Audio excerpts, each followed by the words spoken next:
Apocalipse capítulo 7, versículo 13 diz assim: Um dos anciãos tomou a palavra e me perguntou: Quem são e de onde vieram estes que estão vestidos de branco?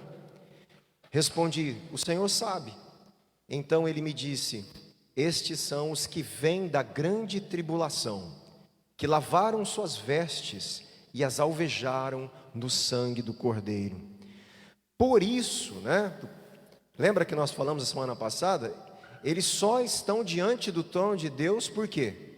Porque eles alvejaram as suas vestes no sangue do Cordeiro, porque eles são aqueles que estão vindo da grande tribulação, estão sendo então lavados pelo sangue do Cordeiro, Por isso eles estão diante do trono de Deus e o adoram de dia e de noite no seu santuário.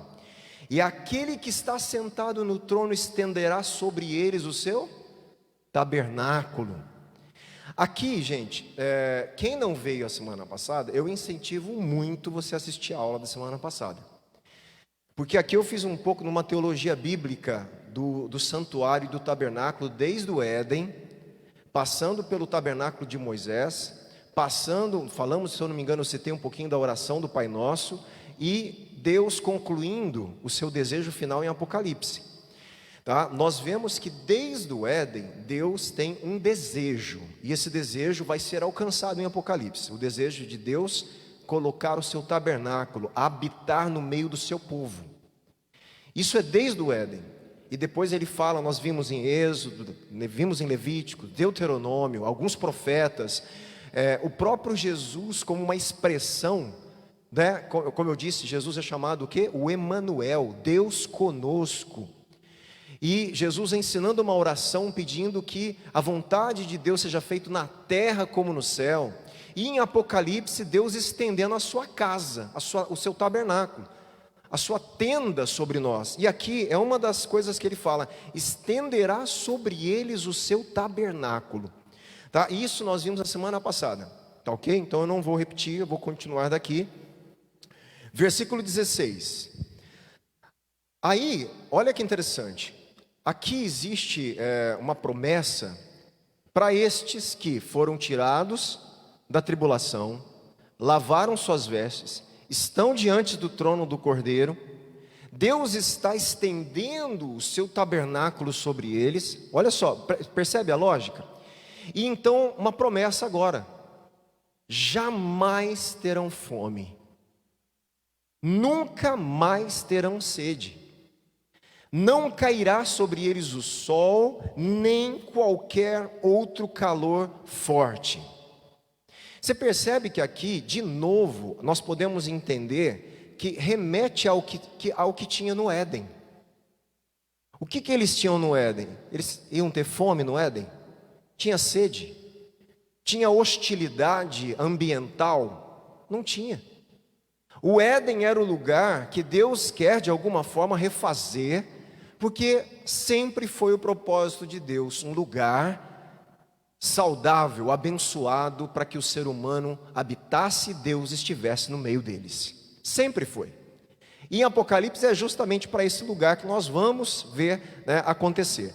Antes de eu continuar a leitura, vamos fazer então aqui as observações que eu tenho aqui.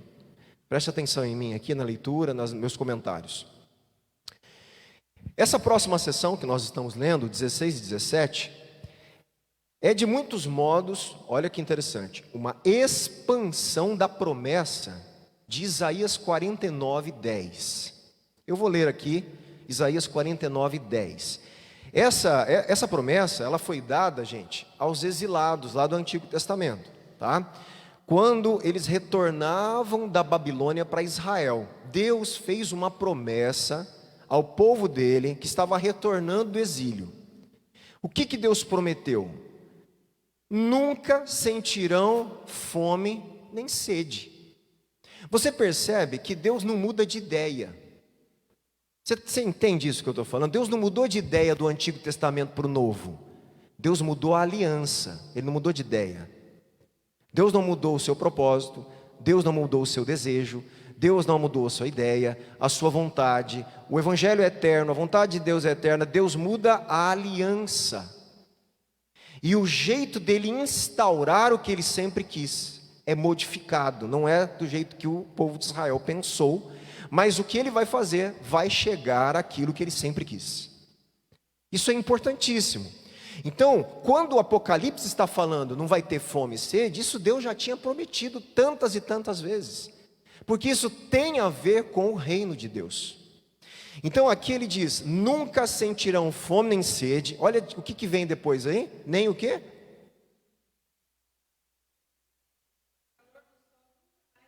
Nem o calor de novo. O que está em Apocalipse? Fome, sede, calor. Ele está falando, eu vou cumprir o que eu prometi lá em Isaías. Deus não esquece de nenhuma promessa que ele fez no Antigo Testamento por nenhum dos seus profetas. Eu vou cumprir. E esse cumprimento é escatológico. É isso que nós temos que lembrar. Muitos salmos são escatológicos. O cumprimento de salmos imprecatórios, como eu já falei aqui, estudei com vocês, são escatológicos. Vão acontecer na oração dos mártires que estão clamando por imprecação, juízo de Deus sobre aqueles que mataram, tirando a vida deles. Então olha como a Bíblia ela é um todo, né? Isso chama teologia bíblica, como ela vai se entrelaçando e se desenvolvendo dentro de uma revelação até o livro de Apocalipse, né? Vou continuar aqui em Isaías 49, 10, depois. Porque o que se compadece deles os guiará. Presta atenção nisso também, porque o versículo 17 tem a ver com isso. Então, o que se compadece deles, quem se compadece deles aqui? Deus, Yahvé. Ele vai fazer o quê? Guiar, ele vai fazer a função do pastor-rei. E os conduzirá mansamente aos mananciais das águas. Meu irmão, volta lá em Apocalipse 7, 16, 17, eu vou ler inteiro. Olha como que é Isaías descrito. Jamais terão fome, nunca mais terão sede, não cairá sobre eles o sol nem qualquer outro calor, pois o Cordeiro que está no meio do trono os apacentará. Lá era Yahvé, agora é Jesus. Lembra que Jesus se identifica em essência com o Yahvé do Antigo Testamento e em divindade. E o cumprimento do pastoreio de Yahvé se dá agora através do Cordeiro. Olha que extraordinário. Né? E os guiará para onde? Para as fontes da água da vida. E aqui ele acrescenta algo: e Deus lhes enxugará dos olhos toda lágrima. Meu irmão, isso aqui é a promessa daqueles que permanecem fiéis, aos perseverantes, aos que não negam a fé, o Evangelho, o Cristo, que estão juntos ali, ao ponto de na tribulação serem mártires, se necessário. Estes estarão no trono de Deus, a habitação de Deus virá sobre eles, Deus estenderá sobre eles algo que nunca mais terão fome, sede, nem calor. Nós vamos ver algo, nós vamos aprofundar aqui toda essa metáfora.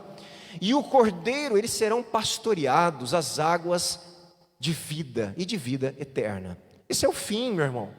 Essa é a beleza, né, que Apocalipse vai colocar para nós, um livro de esperança, um livro de vitória. Apocalipse não é um livro que eu sempre tenho falado aqui, um livro de confusão, um livro de agonia, de desespero para os salvos. É um livro de vitória, é um livro de esperança, é um livro onde o mal vai ser julgado, onde a justiça é estabelecida, né? Antes de vir para cá, uma pessoa encontrou um contrato comigo, perguntando coisa de Apocalipse para mim, né? Aí me mandou um videozinho, né? Tem um monte de coisinha que surge na internet aí, né? O pessoal vai postando, algumas coisas realmente bem interessantes, e alguns cumprimentos literais, alguns são viagem do pessoal aí, a gente vai vendo e tal, né? Aí eu falei para a pessoa que eu sempre falo para vocês: olha, para mim não interessa muito isso aí, né? Se é isso, se é fato, se não é, se começou, se não começou. A cronologia para mim não importa, o que importa é o que você vai fazer diante disso. Qual é a nossa postura? Como a igreja deve viver? Qual a mensagem central? E Apocalipse está falando que é da vitória de Cristo e da vida eterna dos santos. É isso. Então viva isso em meio a qualquer cronologia. Se a tribulação vai começar, começou, se eu vou passar, se eu não vou passar, meu irmão, uma coisa só a gente tem que fazer: ser fiel a Cristo e ao Evangelho. Não vai mudar nada. Se a nossa linha teológica, ela acertou ou errou, não vai mudar nada o que a gente tem que fazer. Então, são coisas que a gente não tem necessidade de brigar. Nós temos necessidade de encaminhar a nossa vida no Evangelho, na fidelidade a Cristo, ao ponto de, se passarmos pela grande tribulação, estarmos prontos para sermos mártires. Essa é a mensagem do livro. Vocês estão prontos, porque só aqueles que vão passar, morrer pelo Evangelho, lavar as suas vestes no sangue do Cordeiro, que estarão diante do trono.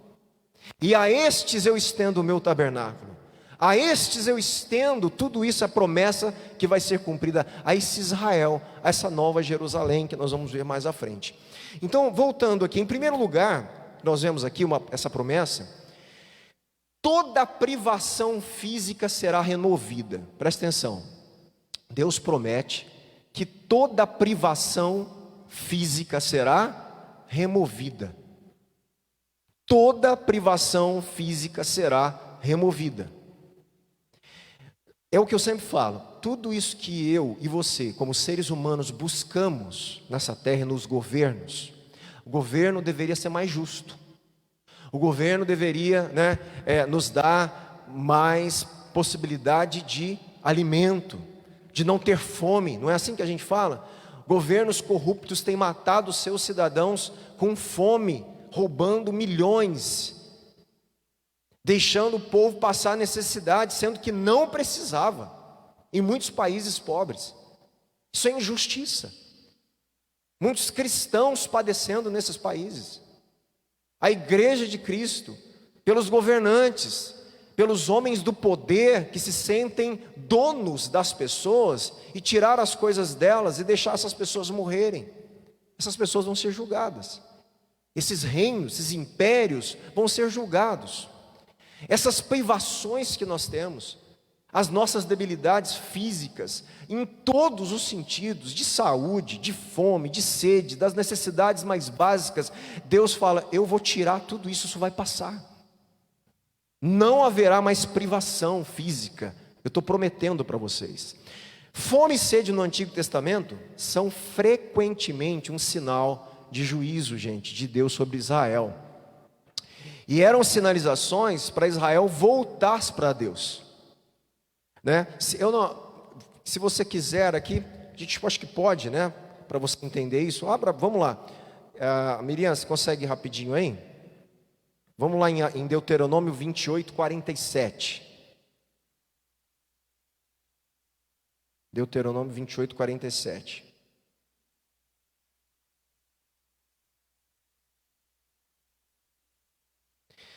E 48, diz assim: uma vez que vocês não serviram com júbilo e alegria ao Senhor, ao seu Deus, na época da prosperidade, então, em meio à fome e à sede, em nudez e pobreza extrema, vocês servirão aos inimigos que o Senhor enviará contra vocês. Ele porá um jugo de ferro sobre o seu pescoço, até que os tenham destruído. Palavra fortíssima de castigo, de disciplina de Deus, de maldição, porque o povo de Israel quebrava a aliança e se rebelava contra Deus. Olha, quando eu estava dando prosperidade para vocês, vocês não me celebraram, não me adoraram. Agora vai virar tempo de fome, sede, nudez, pobreza, que vocês vão servir ao inimigo de vocês. Então a fome e a sede no Antigo Testamento, ele está repleto de peso de castigo, de disciplina, para que Israel voltasse ao Senhor, tá? Um outro texto, Lamentações, capítulo 4, versículo 4.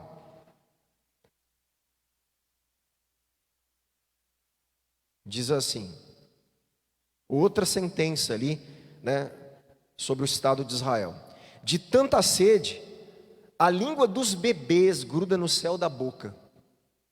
As crianças imploram pelo pão, mas ninguém as atende. Esse era o estado, do castigo da nação de Israel, do abandono. É um estado gravíssimo, deplorável da nação. Capítulo 5, Lamentações capítulo 5, versículo 10. Nossa pele está quente como um forno, febril de tanta fome.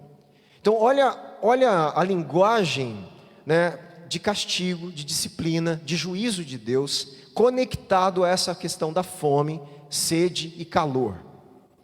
Tá? É exatamente isso. Ele vai tirar toda a maldição, ele vai tirar toda a restrição imposta sobre a humanidade nas questões físicas que o ser humano passa sem Deus aí nesse tempo que a gente vive. E o último texto sobre esse assunto, Isaías, capítulo 8, versículo 21.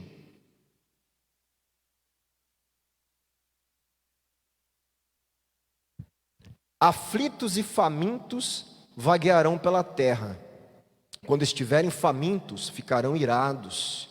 E olhando para cima, amaldiçoarão o seu rei e o seu Deus. Ora, o estado de um povo obstinado, né, na sua teimosia, né, eu sei que estou redundante aqui, mas literalmente fixo na sua obstinação, fixo, né, não quero correr, nem a correção de Deus eles aceitavam, ao ponto de Deus falar, vai chegar um ponto que vocês vão ficar irados, porque eu estava disciplinando, era para vocês se arrependerem, voltar, vocês vão se irar e vão amaldiçoar a Deus ainda. Então esse é o estado deplorável aqui em alguns momentos do próprio Israel, representando toda a humanidade. Quantos seres humanos estão nessa situação do mundo? Ao invés de buscar a Deus em arrependimento, amaldiçoam a Deus, falam contra Deus, se levantam contra Deus, e passando os bocados da disciplina de Deus. Não é diferente, gente. A gente tem que entender que Deus trabalha com uma linguagem. O propósito é levar o povo de Deus à consciência de uma necessidade mais profunda de refrigério espiritual dado pelo Senhor. A metáfora da fome nas Escrituras faz referência não apenas às necessidades físicas, mas a todas as necessidades da vida. Presta atenção. Quando ele fala fome e sede, é uma metáfora que engloba todas as necessidades da vida. O que Deus está prometendo tirar, jamais terão fome, nunca mais terão sede, nunca mais terão nenhum tipo de necessidade da vida. Essa necessidade que passamos hoje, que temos, que sentimos, ele fala, nunca mais haverá. Essa é a promessa de Deus. Meu irmão, isso é salvação, isso é eternidade. Nós precisamos conectar isso com a nossa pregação do Evangelho, para as pessoas entenderem o que Deus tem para elas na eternidade, para elas entenderem o que é essa salvação. Você já imaginou a pessoa entender que Jesus promete a ela uma vida eterna, que nunca mais ela terá nenhuma privação, nenhum tipo de sofrimento, nenhuma privação física e existencial, nunca mais? E todas as outras coisas, os benefícios que ele está prometendo aqui, nenhuma hostilidade ambiental, que é o que o calor faz, é hostil à vida, também era juízo, e sacrificava o povo do Oriente Médio. Tudo que hostiliza a vida, que traz desequilíbrio, e que não permite que você viva o potencial da vida que Deus queria para você, eu vou tirar. Porque isso é maldição, isso veio depois do pecado. Ele vai arrancar tudo aquilo que o pecado trouxe. Por isso a criação precisa ser renovada. Por isso em Romanos 8, Paulo diz que a criação está gemendo, com dores de parto, aguardando em gemidos a manifestação dos filhos de Deus, da ressurreição dos filhos, aonde ela será renovada. Porque ela está presa na corrupção de um mundo e de uma era pecaminosa que desestruturou a criação de Deus. E em Apocalipse ele está falando, eu vou renovar tudo. Eu vou mexer e renovar o cosmos, o universo, a terra, o céu. Por isso é novos céus e nova terra, não é só nova terra, é toda a estrutura cósmica do universo. Deus vai pôr em ordem de uma forma para que isso se eternize e para que o ser humano desfrute da eternidade com um corpo ressurreto, num ambiente agora sem nenhuma hostilidade para a vida. mas um desfrute eterno, né? Gente, tudo que nós desejamos está na obra de Cristo. Tudo que o ser humano deseja, toda essa satisfação existencial que a gente busca incessantemente em tantos lugares e a gente não acha. O ser humano não tem aquela ânsia de satisfazer desejos o tempo inteiro. E a gente busca isso em vários lugares. E em alguns momentos promovem certo prazer para a gente, mas acaba. E a gente fica vazio de novo, não é assim? E a gente busca de novo uma outra coisa que preencha de novo e nos satisfaça de novo. E aí acaba de novo. E aí a gente quer de novo uma outra coisa. E acaba de novo. Nós somos um ser o tempo inteiro que vai desejar e nunca vai ter. Porque o que nós temos e nos preenche é eterno. É na eternidade, não está aqui agora, é somente Cristo. E nós cristãos precisamos aprender a viver essa satisfação antecipada em Cristo. Faltando coisa em nós por causa da era presente pecaminosa, mas ao mesmo tempo nos sentindo plenos por causa da obra de Cristo e das promessas e da eternidade. É a tensão que eu falo do já e ainda não, como tantas vezes a gente tem falado, né? Então essa metáfora, ela vai para todas as necessidades da vida, como é declarado em Isaías 55, 1 e 3, que diz: ó vós todos que tendes sede, vinde a mim, vinde às águas, ouvi e a vossa alma viverá. Como assim? Porque ele não está falando só de uma água, a água é uma metáfora para algo que vai preencher a existência do ser humano. Eu prometo para levar você para a água da vida, né? Para a água viva, para a água de refrigério. Ele promete dar a você algo que vai tirar, saciar todos os desejos mais profundos da sua vida, do seu coração, da sua mente, das suas emoções, e vai saciar e satisfazer você de uma forma plena. Essa é a promessa, meu irmão. Então, olha só. Nesse mesmo sentido, Jesus disse também, não foi? Quando a gente já estudou lá no Sermão da Montanha: bem-aventurados sois vós que agora tendes fome, porque ficareis satisfeitos. Por que é bem-aventurado os que agora têm fome? Porque os que agora sabem que não são saciados por nada nessa vida, se tornam dependentes de Deus. Confiam que a sua fome existencial e última será satisfeita somente no Senhor. Por isso é bem-aventurado. Não busca satisfazer a fome em outros caminhos errados, em coisas desse mundo e dessa terra que são passageiros. Não, aceitam a sua fome. Aceitam que são incompletos enquanto Jesus não vier. Porque só Ele nos completa, só Ele vai acabar com a fome e com a sede da humanidade. Vocês estão me entendendo? Fome e sede são praticamente certas para aqueles que servem a Deus de forma completa. Mas todas as privações da vida sofridas por causa de Cristo simplesmente demonstram o poder de Deus.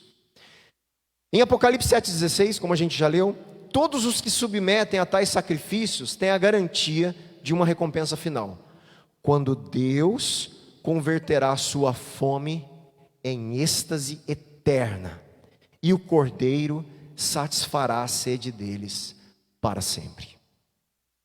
Então, em primeiro lugar aqui,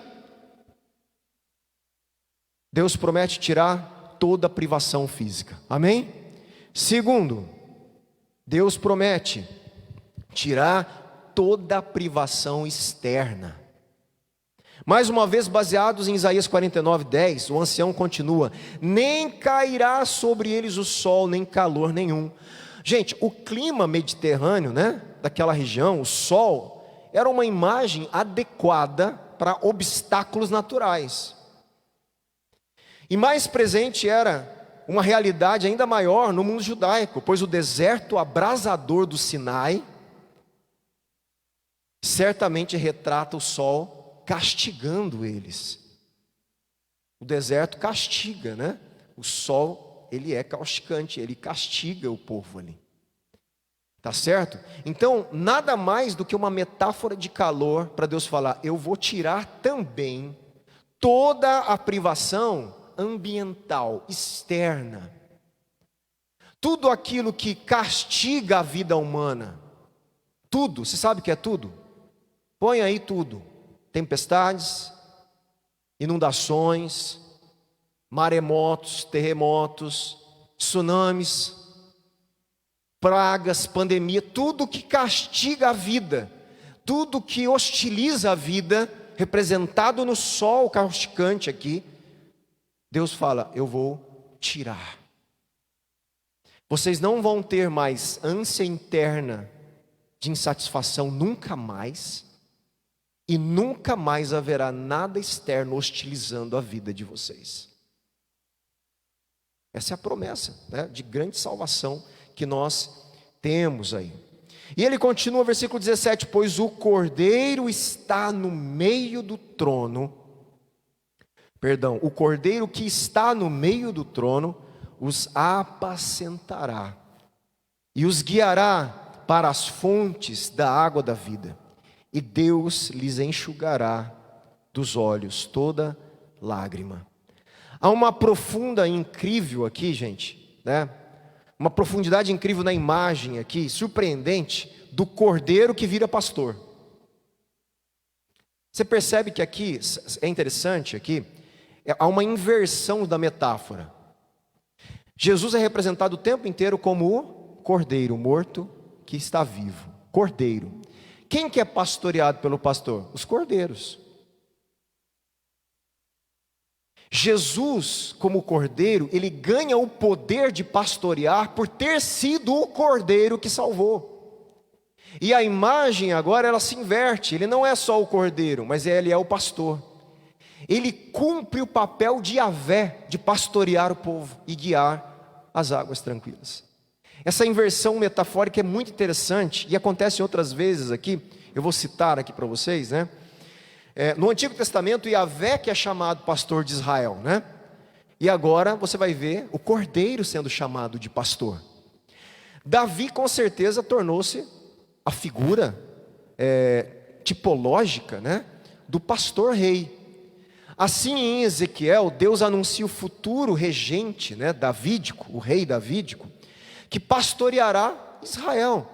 E o povo de Deus será povo submisso a um único pastor. Apocalipse está mostrando que o pastor único, que vai pastorear e guiar para a eternidade, é o cordeiro que foi morto e que ressuscitou. Esse texto ele segue a mesma tendência por todo o livro, esticando o poder das metáforas ao alterar a direção oposta. Quer ver que interessante? Olha lá. O leão, que é o cordeiro. Tá, na floresta aí, no mundo real aqui, leão e cordeiro não dá certo, né? Não dá certo. O leão vai matar o cordeiro, mas o cordeiro nosso é o leão. Você percebe, obviamente, são metáforas. Ao se tornar o cordeiro que foi mudo para o matadouro e ressuscitar, o poder, que é o que o leão representa, a autoridade, pertence ao cordeiro, então, que é leão também. Então essas metáforas, elas são esticadas e elas exigem da nossa imaginação. Lembra quando lá no início, eu falava que a literatura escatológica, a literatura apocalíptica, é uma literatura imaginária? Você percebe o quanto de imaginação é exigido? Tanta metáfora que é feita para fazer com que a nossa cabeça entenda conceitos que não são palpáveis. E ele vai usando metáforas do cordeiro, do leão. Outra coisa que eu quase não enfatizei, mas o cordeiro, de repente, lá atrás, tinha chifres na cabeça. Cordeiro não tem chifre. Quem tem chifre, qualidade de um cordeiro que se torna adulto, é um carneiro. E é interessante que esse carneiro é o guerreiro. Então o cordeiro se torna um carneiro com chifre que tem autoridade, porque ele não é mais só aquele que foi morto. E esse carneiro também é o leão da tribo de Judá. Olha como as metáforas elas são né, elas vão se completando. Para quê? Para selecionar características da obra de Jesus. Tá certo? Então, o cordeiro que foi morto se torna o carneiro vencedor, lá em capítulo 5, versículos 5 e 6. Que esse carneiro está cheio de ira. O cordeiro, então, agora se torna pastor. Né? Os cordeirinhos que deveria ser pastoreado, não, agora o cordeiro, só ele tem autoridade de pastorear. Jesus é o bom pastor, que conhece suas ovelhas, chama-as pelo nome e dá sua vida por elas. Sua missão era reunir as ovelhas perdidas de Israel. Em 1 Pedro, as ovelhas desviadas retornam ao pastor das suas almas. E em Hebreus, chama Jesus de o grande pastor das ovelhas. Na presente passagem, todavia, a ênfase está, né, nessa transformação, nessa metamorfose do cordeiro que se torna o pastor, que guia e apacenta no lugar de Yahvé do Antigo Testamento. Cristo pode guiar e proteger seu rebanho, por quê? Porque ele foi primeiro cordeiro. Porque ele foi primeiro o cordeiro morto. E em sua exaltação tornou-se o carneiro vencedor e se assentou à destra de Deus. O cordeiro é encontrado no centro do trono aqui. Novamente enfatizando, né, a importância do cordeiro juntamente com o próprio Deus que está assentado no trono. Ele não é somente, gente, o cordeiro, o Messias, mas ele é o próprio Deus homem, que pastoreia o rebanho de Deus na eternidade. O resultado é que a vida se torna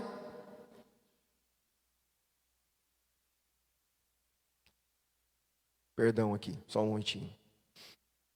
O resultado é que a vida se torna a verdadeira ênfase da expressão fontes das águas, se tornando símbolo da vida. Meu irmão, o que simboliza a vida mais do que a água no Antigo Oriente?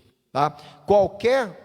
Qualquer grande civilização, para crescer e ser uma grande civilização, precisava de um quê? De um rio. As grandes civilizações cresceram do lado do rio Eufrates, Tigre, Rio Nilo, né? Os rios, né? Qualquer rio da época grande, você tinha povo crescendo ali. A água era símbolo de vida. E ele vai levar a gente a águas eternas, justamente simbolizando a plenitude da vida que Jesus vai nos dar na eternidade, né? A água, então, como símbolo da vida eterna, da revelação divina de Deus aqui. E por último, o texto diz que ele vai enxugar o quê? Toda lágrima, né? Aqui há duas possibilidades. A verdade, eu não vou aqui me deter a ficar falando um monte de interpretação, né, que fala aqui de algumas coisas. Eu vou direto para uma questão pontual que um comentarista ele coloca aqui, que ele coloca como provavelmente as lágrimas aqui, as lágrimas de coloca lágrimas de sofrimento, dando continuidade ao tema da perseguição e do martírio. Então, aqueles homens que estavam saindo você lembra que o povo saiu? Quem são eles? Aqueles que vêm da grande tribulação. Então, o que eles sofreram? Com muitas lágrimas de sofrimento e perseguição. Então, provavelmente, todo tipo de lágrimas que eles sofreram nesse período nunca mais será enxugado eternamente ali. Tá? Essa é uma das formas, né? Também cumprindo Isaías 25. Olha o que diz Isaías 25:8. Deus promete que aniquilará a morte para sempre e que o Senhor Deus enxugará as lágrimas de todos os rostos. Gente, Isaías, Deus não mudou de plano. Está tudo correndo certinho no plano de Deus, caminhando do jeitinho que Deus prometeu, né? O verbo enxugar em Apocalipse é forte, tá? É como que se ele tem um peso de destruir, apagar. Eu vou destruir qualquer coisa que promova a sua lágrima. Vai ser impossível tornar você a sofrer. Não vai ter como nada te fazer isso. É um verbo forte nesse sentido, né? Então toda dor e toda tristeza terrena será removida, meu irmão, para sempre. Entende isso que eu estou falando? Toda a sua dor, toda dor minha será removida para sempre. Toda dor dos salvos, da humanidade, que está em Cristo, no Cordeiro, será removida eternamente. Por isso tem que nos dar esperança, né? Gente, isso que eu estou falando aqui é o que dava esperança para o apóstolo Paulo.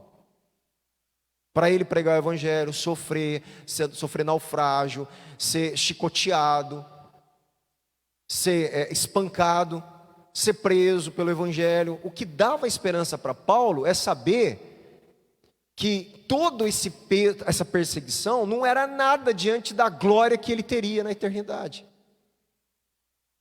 Diante de tudo aquilo que ele vislumbrava, né? Paulo, nós sabemos que ele teve um acesso, né, à região celestial, de alguma forma a esse ambiente da eternidade, que ele fala que ele nem podia contar, como João pôde, né, e foi incumbido de contar. Então imagine o Paulo seguindo a sua vida, né? E para não se gloriar, Deus dá um espinhozinho na carne ainda para ele, né? Olha, Paulo, você não se gloriar aí, né? Não ficar muito soberbo aí, não subir para a cabeça, aguenta aí. E ele pede para Deus tirar, Deus fala, não, Paulo, fica aí com um espinhozinho, minha graça te basta. E ele prossegue a vida dele, sempre caminhando ali, entendendo a eternidade, tá certo? Vamos resumir aqui para a gente encerrar por hoje esse capítulo, a gente iniciar depois do capítulo 8 em diante, tá bom? Vamos rever alguns conceitos, presta atenção comigo, eu quero ler aqui.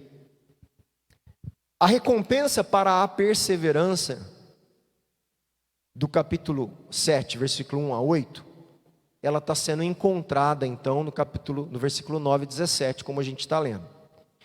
Repetindo, isso retrata a grande multidão dos santos na eternidade.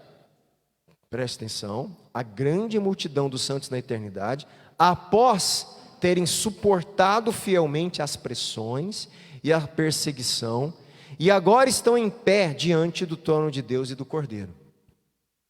De início, vemos a ênfase no êxito da missão da igreja, parte do tema relacionado à conversão das nações.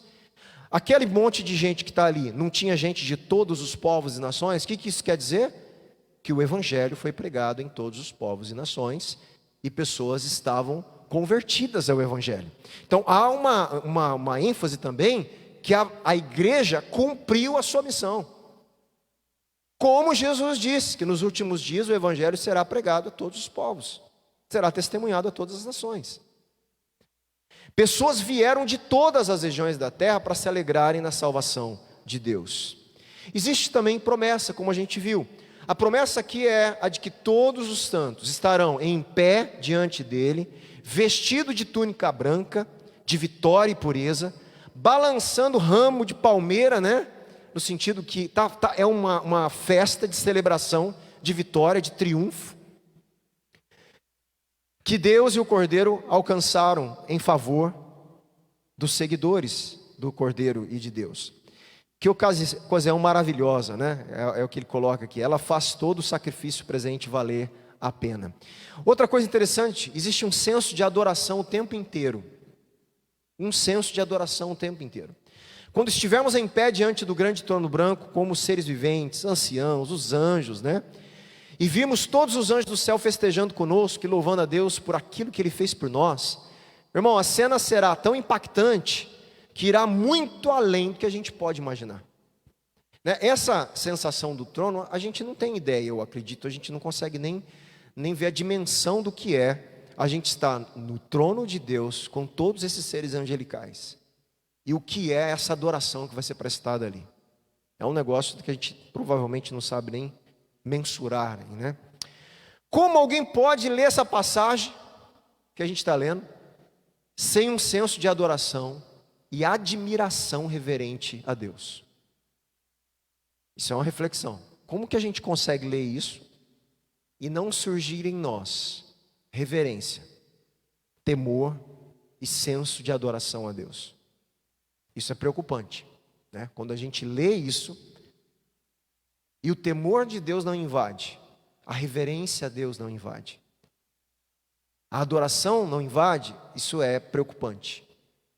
Onde a gente quer mais discutir, né, temas teológicos do que se dobrar ao trono, do que se dobrar à realidade do Cordeiro ressurreto, do que se dobrar à obra de Cristo, do que se dobrar ao poder, à divindade, ao que Ele é. Isso é preocupante, né? Então, vale a pena a reflexão. Como um cristão pode meditar nesse texto sem reafirmar seu compromisso de colocar o Senhor Jesus acima de tudo em sua vida?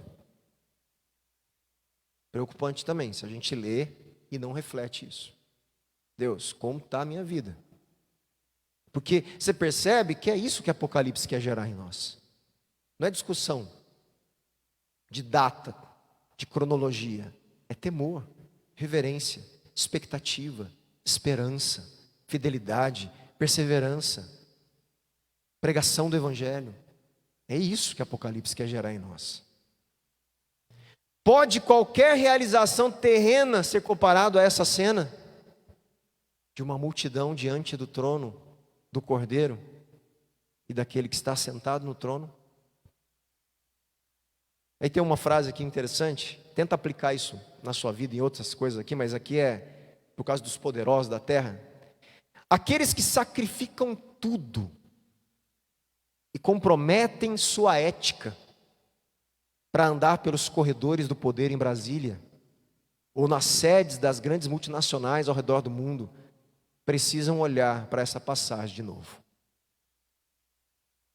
Você percebe o que está sendo falado? Insignificante é o poder desse mundo diante dessa cena. Insignificantes são os poderosos e os corredores dos poderes desse mundo diante dessa eternidade, dessa realidade. Aí a gente lembra, né, que Jesus fala em Marcos: vale a pena ganhar o mundo inteiro e perder sua vida? Vale a pena? Nós vimos também que a igreja é selada na terra antes do tempo da tribulação e é recompensada no céu após o tempo da tribulação. Dessa tribulação, tá? Aqui, independente se é a grande tribulação ou não é, o texto fala que essa multidão está vindo da grande tribulação. Não vou discutir aqui se é a grande tribulação, se não é, porque se for, os pré-tribulacionistas estão totalmente errados, né? Mas a discussão é se o termo ele é o conceito da grande tribulação. A discussão está em cima disso. Porque se for, está claro que o texto, que todos estão vindo da grande tribulação e ainda martirizados, perseguidos, né? Mas pode não ser aquela grande tribulação, ou pode ser, eu não vou discutir isso. O que nós temos que entender é que existe aqui um texto que fala do selar de Deus, gente que está sendo retirada da grande tribulação e uma multidão que está acessando o céu, tá? E recompensa também, uma recompensa em 3 aspectos. Primeiro, teremos o privilégio de ficar em pé diante do trono em adoração. Gente, esse é o primeiro privilégio. Segundo, todos os sofrimentos e tristezas terrenos serão eliminados de uma vez. Todos. Pensa em alguma coisa que está sofrendo, não vai ter. Pensa noutra, não vai ter. Pensa em outra, não vai ter. Essa que você se preocupa, não vai ter nada. Você está entendendo? Nada, nenhum problema, nenhum sofrimento, nenhuma hostilidade, nenhuma falta. Esse é o ambiente da eternidade que ele promete. Terceiro aqui aspecto da recompensa: o Cordeiro vai se tornar nosso pastor, conduzindo-nos às fontes geradoras da vida. E Deus enxugará todas as nossas lágrimas de sofrimento. Quer dizer, não vai ter nem nada mais que tem o poder de causar lágrima, e nem nada mais que vai te levar a precisar chorar por sofrimento. Nada, vai acabar. Extinção total.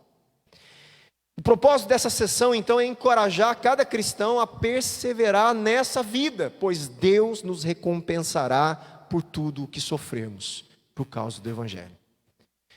Olha a final da minha frase. Deus vai nos recompensar por tudo o que sofremos por causa do Evangelho. Não é sofrermos por causa das nossas burrices. Sofremos por causa das nossas más escolhas. Sofremos por causa do nosso desejo egoísta. Sofremos por causa do Evangelho.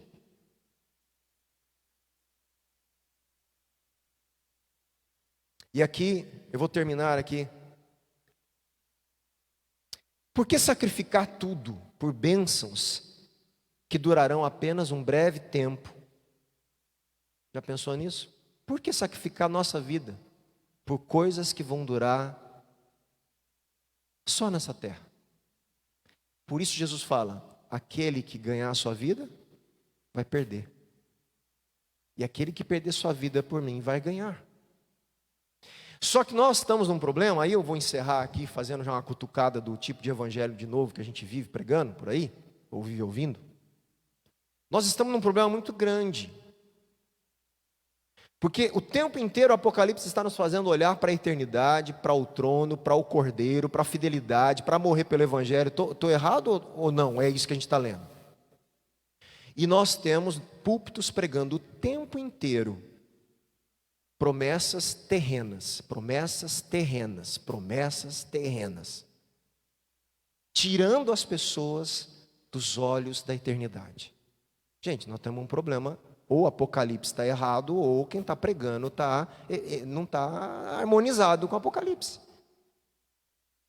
E quando eu falo isso, de novo, eu não falo que Deus não nos ajuda nas nossas questões do dia a dia. Eu falo sempre de prioridades. A gente pode fechar aqui com o texto de Mateus 6. Buscai primeiro o reino de Deus, as outras coisas são acrescentadas. Quando a gente inverte a prioridade e inclusive usa a Deus para buscar as outras coisas em vez do seu reino e da sua justiça, aí a gente acabou com tudo. Aí a gente inverteu tudo de ponta cabeça, usando o nome de Deus contra todo o ensinamento de Apocalipse, todo o ensinamento de Jesus. Aí nós temos uma questão complicada. Então, por mais que Deus é o nosso Pai, Ele cuida das nossas questões terrenas, Ele quer ouvir a nossa demanda do dia a dia. Eu não estou falando isso, me entenda para você não me achar caindo numa extrapolação, como se a gente não pudesse orar essas coisas. Não, Ele quer ouvir a sua necessidade, Deus quer ouvir as questões do seu dia a dia, Deus quer que a gente ore por essas coisas. O que eu estou dizendo é, cuidado para essas coisas não se tornarem prioridades. Cuidado para que a tua vida de fé não esteja apoiada nessas coisas terrenas. Por quê? Porque em alguns momentos, como a gente sabe, pode ser que Deus não nos atenda. Eu vou dar um exemplo aqui, eu estou terminando aqui, eu vou encerrar aqui. Cadê o Davi? Encerra aqui, que eu vou falar algo que eu não quero que vá para a gravação aqui, para não expor.